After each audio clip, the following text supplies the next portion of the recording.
Bismillahirrahmanirrahim. Assalamualaikum warahmatullahi wabarakatuh.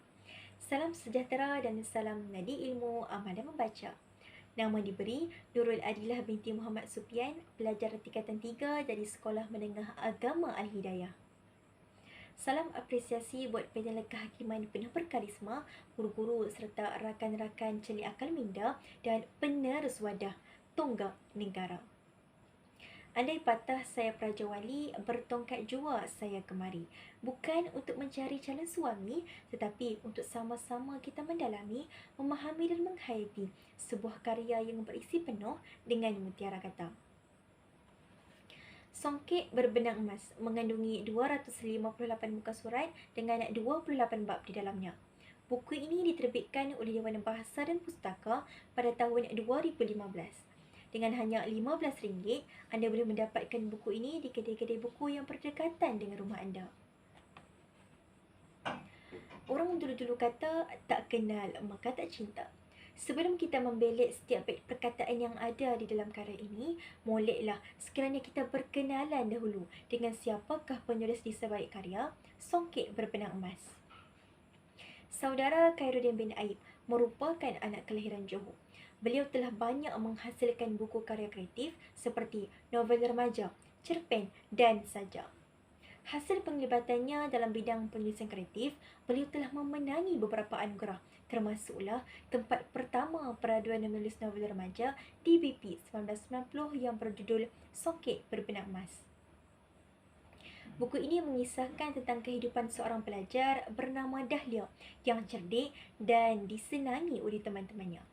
Tetapi dia menghadapi pelbagai masalah keluarga hingga terganggu perhatiannya terhadap peperiksaan yang akan didudukinya. Sebagai anak sulung, Dahlia terpaksa membahagikan masa dan tenaga untuk menguruskan keluarganya dan dalam masa yang sama mementingkan pelajarannya. Apabila ibunya dirawat di hospital bahagia, dia terpaksa keluar dari asrama untuk menjaga adik-adiknya. Tekanan bertambah apabila hubungannya dengan Azhari dipandang serong oleh jiran-jirannya.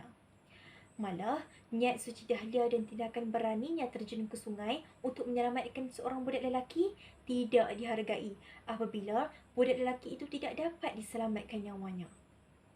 Walau bagaimanapun, Dahlia tetap tabah menghadapi segala ujian dan rintangan. Hadiah atas kesabaran dan ketabahannya dalam menghadapi pelbagai dugaan hidup ialah kejayaannya yang dapat melanjutkan pelajaran ke Jepun dan pertunangannya dengan Azhari. Apa yang boleh kita dapat berdasarkan kisah ini ialah ketabahan seorang remaja dalam menghadapi liku-liku kehidupan dan sentiasa berfikiran secara rasional dalam menyelesaikan masalah yang dihadapi.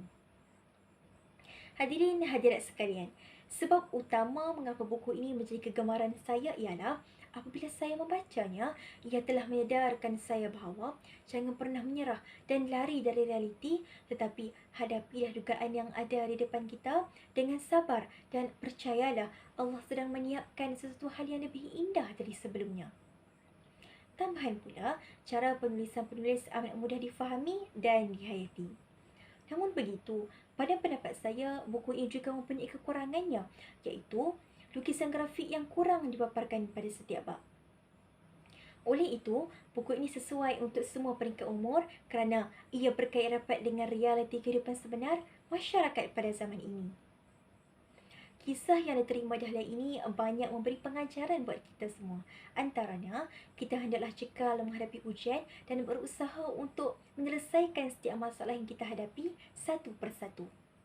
Kita juga haruslah berani berkorban untuk menyelamatkan nyawa orang lain di samping sentiasa bersifat terbuka untuk membantu orang yang berada dalam kesusahan.